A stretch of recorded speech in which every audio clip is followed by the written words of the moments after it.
কাক কালো কোকিল কালো, কালো মাথার কেশ, এর চেয়ে বেশি কালো মনের হিংসালেশ। নিম তিতা নিন্দা তিতা আরো তিতা খর, এর চেয়ে বেশি তিতা 203-এর ঘর।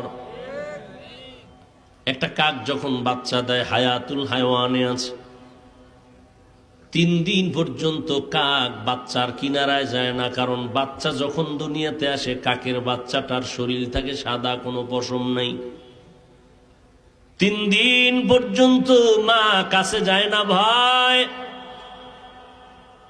এই 3 দিন পর্যন্ত বাচ্চারে কে খাওয়ায়? কেমনে খাওয়ায় জানেননি? মা কাছে যায় না, দূরে থাকে ভয়ে। ওই বাচ্চাটা বাসার মধ্যে থাকে সাদা, কালো পশম উঠে না, 3 দিন লাগবে উঠতে।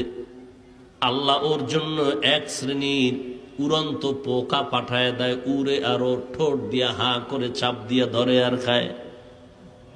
এই পোকাগুলো খেয়ে খেয়ে 3 দিনের ভিতরে সে একটু কালো রঙের পশম পায়। এরপরে মা ভয়টা কাটে, বাচ্চার সামনে হাজির হয়ে যায়।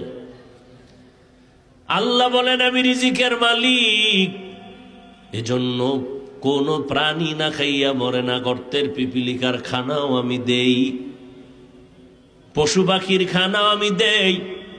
তবে মানুষ, তোমরা হলা শ্রেষ্ঠ, তোমারও ক্ষুধা আছে, খানা আছে। তবে তোমার খানাটা আমি গরু অন্য মাখলুকতের মতো খানা দেই না, তোমারটা অনেক পিওর, কাবার লাগাইয়া দিস।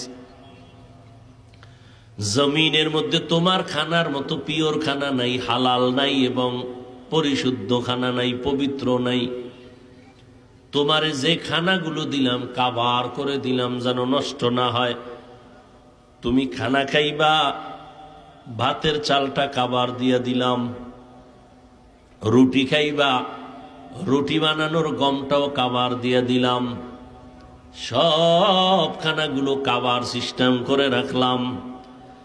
আবার কিছু খানা আছে কাভার নাই, তবে এমন সিস্টেম করেছি কাভার না থাকলেও এর উপরে কারো আক্রমণ চলবে না, কোন আক্রমণ চলবে না। তুমি জানো পিওর ভাবে এটাকে খাইতে পারো, এই জন্য আক্রমণ করার কোনো কায়দা নেই। এই বান্দা, তুমি শাক খাইবা, তুমি কচু শাক খাইবা, দেখছো নি ওটার মধ্যে এমন প্ল্যান সিস্টেম করেছি, লেমিনেশনের একটা পর্দা লাগায় দিছি।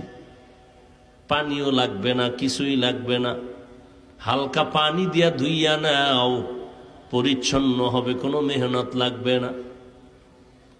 আল্লাহ বলেন, এরে গোলাম, আমি আল্লাহর খানা দেওয়ার অভাবে কোনো পিপিলিকা মরে নাই, জঙ্গলের কোনো প্রাণী মরে নাই, নদীর কোনো প্রাণী মরে নাই। মানুষ তুই এত দামি হইয়া এরপরেও কেন খানায় কষ্ট পাও? এটা আল্লাহর কারণে না, বান্দা তোর চরম অপরাধ আর অন্যায় গুনার কারণেই।